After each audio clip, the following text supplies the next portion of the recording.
Hello everyone, welcome to Navikas creations. So నేను ఇవాళ మీకు సిల్క్ థ్రెడ్ బ్యాంగిల్స్ ఎలా తయారు చేసుకోవాలో చూపిస్తాను. బేసిక్గా మనకి సిల్క్ థ్రెడ్ బ్యాంగిల్స్ చేసుకోవడానికి ఏమేమి మెటీరియల్స్ కావాలంటే బేస్ బ్యాంగిల్స్ కావాలి. నేను ఇవాళ 2/8 సైజ్ బేస్ బ్యాంగిల్ తీసుకున్నాను. మీకు ఏ సైజ్ కావాలో బేస్ బ్యాంగిల్ మీరు అది తీసుకోండి. సిల్క్ థ్రెడ్ గోల్డ్ కలర్ది తీసుకున్నాను. గ్లూ తీసుకున్నాను, గ్లూ పెన్, కుందన్స్ ట్రయాంగిల్ షేప్ 3mm కుందన్స్ తీసుకున్నాను, కట్టర్ థ్రెడ్ కట్ చేసుకోవడానికి. ఇప్పుడు మనం బ్యాంగిల్కి థ్రెడ్ ఎంత తీసుకోవాలో చూద్దాము. ఒక సిల్క్ థ్రెడ్ తీసుకొని దాన్ని మన స్టడీ ప్లాంక్, ఇంట్లో పెద్ద స్టడీ ప్లాంక్ ఉంటుంది కదా, దానికి 35 టైమ్స్ రౌండ్ చేయాలంటే 35 టైమ్స్ తిప్పాలి. కొంతమంది దగ్గర ప్లాంక్స్ ఉండకపోవచ్చు, లేని వాళ్ళు 40 సెంటీమీటర్స్ లెంత్ ఉన్న కార్డ్బోర్డ్ కానీ లేకపోతే ఏదైనా గట్టిగా ఉన్న ఆబ్జెక్ట్కి ర్యాప్ చేయొచ్చు. 35 టైమ్స్ ర్యాప్ చేయాలి, కరెక్ట్గా సరిపోతుంది 40 సెంటీమీటర్స్. బిగినర్స్ అయితే ఇంకా కొంచెం ఒక 5 సెంటీమీటర్స్ ఆర్ 6 సెంటీమీటర్స్ ఎక్స్ట్రా తీసుకుంటే ఇంకా మంచిది. ఇప్పుడు కట్టర్తో థ్రెడ్ని నీట్గా కట్ చేయాలి. దానికి గ్లూ అప్లై చేయాలి. కట్ చేసిన తర్వాత గ్లూ అప్లై చేసేటప్పుడు ఒక థ్రెడ్ పైన ఇంకొకటి పడకుండా చూసుకోవాలి, లేకపోతే థ్రెడ్ చుట్టే అప్పుడు నీట్గా ఉండదు. చూస్తున్నారు కదా నేను గ్లూ ఎలా అప్లై చేస్తున్నానో, సో మీరు కూడా అలానే అప్లై చేయండి. థ్రెడ్స్ అన్నీ పక్కనే స్ట్రైట్గా రావాలి. అప్పుడే మనకి థ్రెడ్ చుట్టేటప్పుడు చాలా నీట్గా కనిపిస్తుంది బ్యాంగిల్. ఇప్పుడు మనం థ్రెడ్ని బ్యాంగిల్కి ఎలా వ్రాప్ చేయాలో చూద్దాము. ఫస్ట్ మన బేస్ బ్యాంగిల్ తీసుకొని దానికి ఇన్నర్ సైడ్ గ్లూ అప్లై చేసి మన థ్రెడ్ని దానికి స్టిక్ చేసుకోవాలి. ఆ తర్వాత కొంచెం సేపు దాన్ని డ్రై అవ్వనివ్వాలి. అప్పుడు థ్రెడ్ అనేది బ్యాంగిల్ని బాగా హోల్డ్ చేస్తుంది. ఇప్పుడు మనం థ్రెడ్ని ఎలా వ్రాప్ చేసుకోవాలంటే మన ఇన్వర్డ్ డైరెక్షన్ నుంచి అవుట్వర్డ్ డైరెక్షన్కి థ్రెడ్ వ్రాప్ చేసుకుంటూ వెళ్ళాలి. మన థంబ్ ఫింగర్ అండ్ ఇండెక్స్ ఫింగర్తో థ్రెడ్ని గట్టిగా హోల్డ్ చేయాలి. అప్పుడు లూజ్ అవ్వకుండా ఉంటుంది థ్రెడ్. మనం వేసే థ్రెడ్ సైడ్ బై సైడ్ పడాలి. థ్రెడ్ మీద థ్రెడ్ వేసేటప్పుడు బ్యాంగిల్ అనేది చాలా బల్కీగా కనిపిస్తుంది అండ్ నీట్గా కూడా ఉండదు. సో సైడ్ బై సైడ్ వేసేటప్పుడు చాలా నీట్గా వస్తుంది బ్యాంగిల్. లాస్ట్లో మనం థ్రెడ్ స్టిక్ చేసేటప్పుడు చాలా నీట్గా జాగ్రత్తగా స్టిక్ చేయాలి. అది బయటకు కనిపించకూడదు మనం స్టిక్ చేసినట్టు కూడా. సో స్టిక్ చేసిన తర్వాత అది మొత్తం డ్రై అయిపోయిన తర్వాత అప్పుడు ఎక్స్ట్రా థ్రెడ్ని కట్ చేసుకోవాలి. చూసారు కదా బ్యాంగిల్స్ ఎంత నీట్గా వచ్చాయో side by side thread wrap చేయడం వల్ల.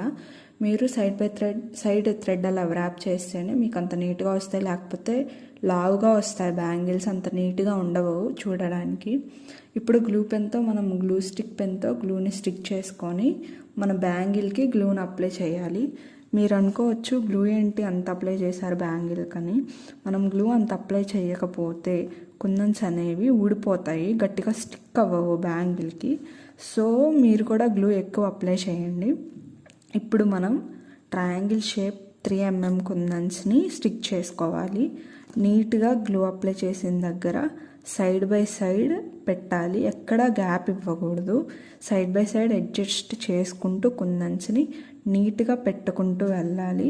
అప్పుడే మనకి నీట్గా ఉంటుంది. కొంచెం టైం పడుతుంది సైడ్ బై సైడ్ అడ్జస్ట్ చేయడానికి, బట్ టైం పట్టినా కానీ మనం గ్యాప్ ఎక్కడ ఉండకుండా నీట్గా పక్కనే నీట్గా పెట్టుకుంటూ వెళ్ళాలి. అప్పుడే బ్యాంగిల్ అనేది మనకి నీట్గా కనిపిస్తుంది. అవుట్పుట్ అనేది చాలా బాగుంటుంది.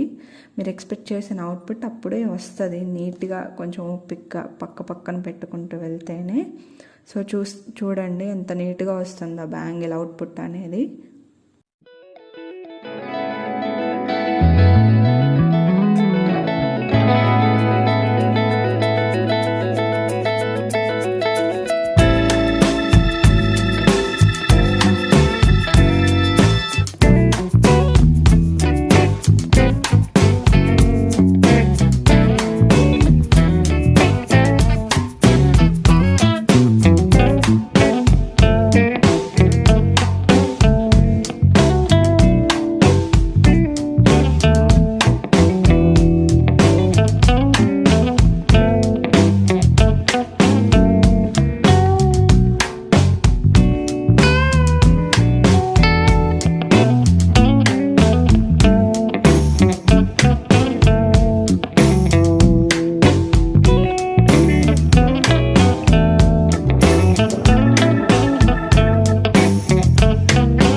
చూస్తున్నారు కదా లాస్ట్కి బ్యాంగిల్ ఎంత నీట్గా వచ్చిందో.